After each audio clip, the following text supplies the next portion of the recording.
ರಾಜ್ಯದಲ್ಲಿ ಮತ್ತೆ ಬರ ಘೋಷಣೆ ಆಗುತ್ತಾ? ಯಾವ ತಾಲೂಕುಗಳು ಈ ಪಟ್ಟಿಗೆ ಸೇರುತ್ತೆ? ಪ್ರತಿ ಹೆಕ್ಟೇರ್ಗೆ ಗರಿಷ್ಠ 22,500 ರೂಪಾಯಿವರೆಗೆ ಪರಿಹಾರ ಸಿಗೋದಕ್ಕೆ ಈಗ ನೀವು ಏನ್ ಮಾಡಬೇಕು? ಬರ ಘೋಷಣೆಗೆ ಇರುವಂತ ಆ 4 ಮಾನದಂಡಗಳು ಯಾವ್ಯಾವುದು? ನಿಮ್ಮ ತಾಲೂಕುಗಳು ಕೂಡ ಇದಕ್ಕೆ ಅರ್ಹ ಇದೆಯಾ? 121 ತಾಲೂಕುಗಳಲ್ಲಿ ಮಳೆ ಕೊರತೆ ಇದೆ. ಸರ್ಕಾರದ ಸಮೀಕ್ಷೆ ಯಾವ ಹಂತದಲ್ಲಿದೆ? ಸೊ ಅಂತಿಮ ಪಟ್ಟಿ ಯಾವಾಗ ಬಿಡುಗಡೆ ಆಗತ್ತೆ? ನಿಮ್ಮ ಕೈಗೆ ಯಾವಾಗ ಹಣ ಬರುತ್ತೆ? ಬರ ಘೋಷಣೆ ಆದ್ರೆ ಬೆಳೆ ಹಾನಿ ಪರಿಹಾರ ಆಗಿರ್ಬೋದು, ಕುಡಿಯುವ ನೀರಾಗಿರ್ಬೋದು, ಮೇವು ಆಗಿರ್ಬೋದು, ನರೇಗಾ, ಹೆಚ್ಚುವರಿ ಉದ್ಯೋಗ ಸೇರಿದಂತೆ ಯಾವೆಲ್ಲ ಸೌಲಭ್ಯಗಳು ನಿಮಗೆ ಸಿಗ್ಬೋದು? ರೈತರಿಗೆ ಪ್ರತಿ ಹೆಕ್ಟೇರ್ಗೆ ಗರಿಷ್ಠ 22,500 ರೂಪಾಯಿವರೆಗೆ ಬೆಳೆ ಹಾನಿ ಪರಿಹಾರ ಸಿಗುವಂತ ಸಾಧ್ಯತೆ ಇದೆಯಾ? ಇವೆಲ್ಲದರ ಬಗ್ಗೆ ಕಂಪ್ಲೀಟ್ ಮಾಹಿತಿಯನ್ನ ಈ ವಿಡಿಯೋದಲ್ಲಿ ತಿಳಿಸ್ಕೊಡ್ತೀನಿ. ಹಾಯ್, ಹಲೋ, ನಮಸ್ಕಾರ. ವೆಲ್ಕಮ್ ಟು ಬಾಸ್ ವಾಲಾ ಯೂಟ್ಯೂಬ್ ಚಾನೆಲ್. ನಾನು ಚೈತ್ರ.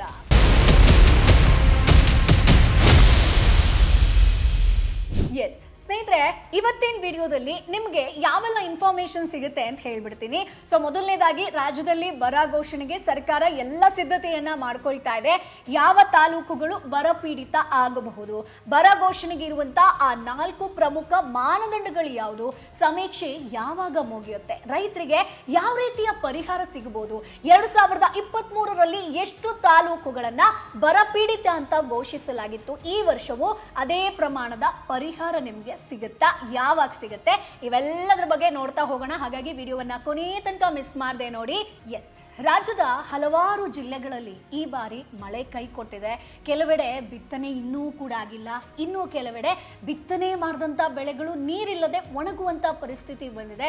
ಇದರಿಂದ ನಮ್ಮ ಸಾವಿರಾರು ರೈತರು ಆತಂಕದಲ್ಲಿದ್ದಾರೆ. ಹಾಕದಂತ ಬಂಡವಾಳ ಕೂಡ ವಾಪಸ್ ಬಂದಿಲ್ಲ ಅಂತ ಹೇಳ್ಕೊಂಡು ಈ ಹಿನ್ನೆಲೆಯಲ್ಲಿ ಕರ್ನಾಟಕ ಸರ್ಕಾರ ರಾಜ್ಯದಲ್ಲಿ ಬರ ಘೋಷಣೆ ಮಾಡುವಂತ ಪ್ರಕ್ರಿಯೆಯನ್ನ ಶುರು ಮಾಡಿದೆ. ಸ್ನೇಹಿತರೆ, ಮುಖ್ಯಮಂತ್ರಿ ಹಾಗೆ ಉಪಮುಖ್ಯಮಂತ್ರಿಗಳ ನಿರ್ದೇಶನದ ಮೇರೆಗೆ ಎಲ್ಲಾ ಜಿಲ್ಲಾಧಿಕಾರಿಗಳು, ಜಿಲ್ಲಾ ಪಂಚಾಯತ್ಗಳ ಮುಖ್ಯ ಕಾರ್ಯನಿರ್ವಹಣಾಧಿಕಾರಿಗಳು 1 ವಾರದೊಳಗಡೆ ಬರ ಸಮೀಕ್ಷೆ ಪೂರ್ಣಗೊಳಿಸುವಂತೆ ಸೂಚನೆಯನ್ನ ಕೊಟ್ಟಿದ್ದಾರೆ. ಅಂದ್ರೆ ರಾಜ್ಯದ ಪ್ರತಿಯೊಂದು ತಾಲೂಕಿನ ಪರಿಸ್ಥಿತಿಯನ್ನ ಚೆಕ್ ಮಾಡಿಕೊಂಡು ವರದಿಯನ್ನ ಸಲ್ಲಿಸಬೇಕು ಅಂತ ಸೊ ಸರ್ಕಾರ ಈಗ ಆದೇಶವನ್ನ ಕೊಟ್ಟಿರುವಂತದ್ದು. ಸೊ ಹಾಗಾದ್ರೆ ಅಧಿಕಾರಿಗಳು ಏನ್ ಪರಿಶೀಲನೆ ಮಾಡ್ತಾರೆ, ಏನೇನ್ ಚೆಕ್ ಮಾಡ್ತಾರೆ? ಸೊ ಸರ್ಕಾರ ಅಧಿಕಾರಿಗಳಿಗೆ ಒಂದು ಸ್ಪಷ್ಟ ಸೂಚನೆಯನ್ನ ಕೊಟ್ಟಿದೆ.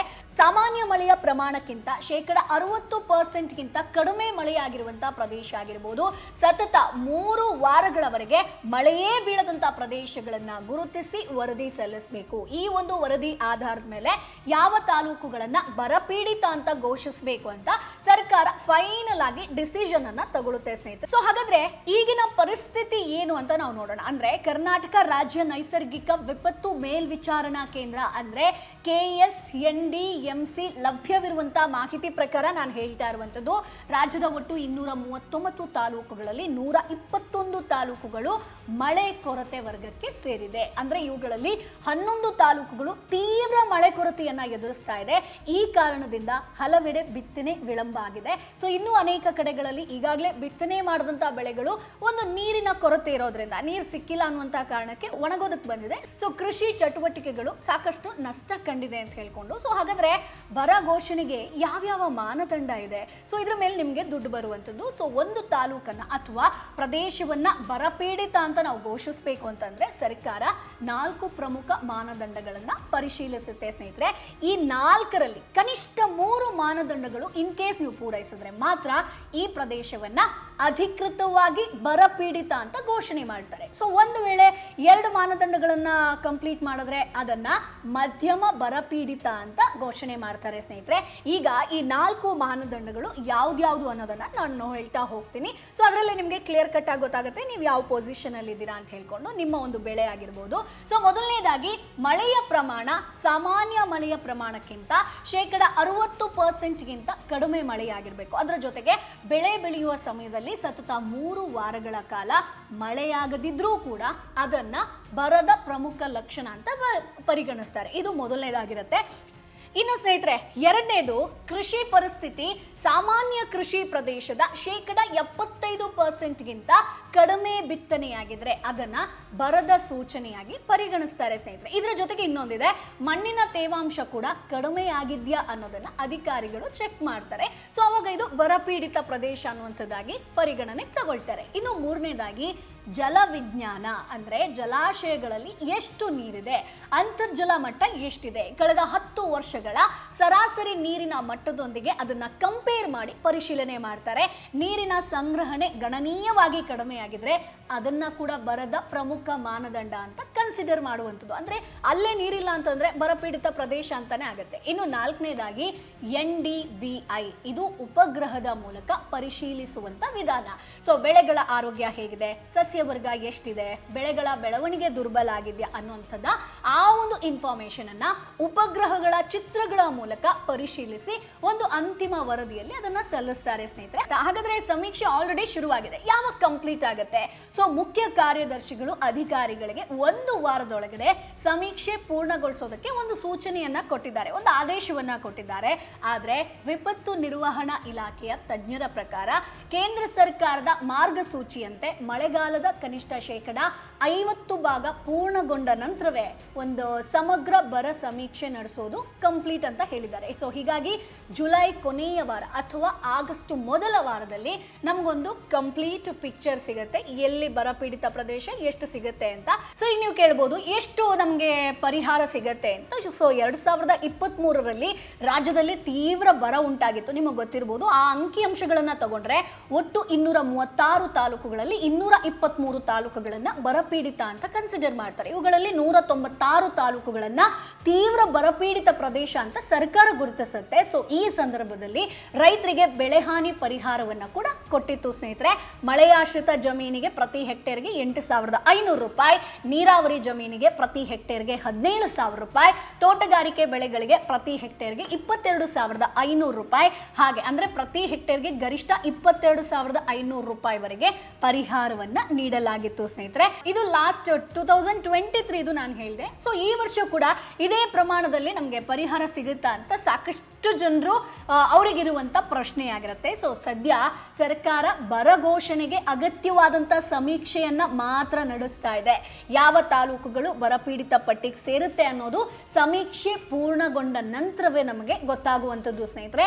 ಬರ ಅಧಿಕೃತವಾಗಿ ಘೋಷಣೆಯಾದ ಬಳಿಕ ಕೇಂದ್ರ ಆಗಿರಬಹುದು, ರಾಜ್ಯ ಸರ್ಕಾರದ ಮಾರ್ಗಸೂಚಿಗಳ ಪ್ರಕಾರ ಬೆಳೆಹಾನಿ ಪರಿಹಾರ ಆಗಿರ್ಬೋದು, ಕುಡಿಯುವ ನೀರಿನ ವಿಶೇಷ ವ್ಯವಸ್ಥೆ ಆಗಿರ್ಬೋದು, ಜಾನುವಾರುಗಳಿಗೆ ಮೇವು ಪೂರೈಕೆ ಆಗಿರ್ಬೋದು, ಮಹಾತ್ಮ ಗಾಂಧಿ ರಾಷ್ಟ್ರೀಯ ಗ್ರಾಮೀಣ ಉದ್ಯೋಗ ಖಾತ್ರಿ ಯೋಜನೆಯಡಿ ಹೆಚ್ಚುವರಿ ಉದ್ಯೋಗ ಸೇರಿದಂತೆ ವಿವಿಧ ಪರಿಹಾರ ಕ್ರಮಗಳನ್ನ ಸರ್ಕಾರ ಘೋಷಣೆ ಮಾಡುವಂತ ಸಾಧ್ಯತೆ ಇದೆ.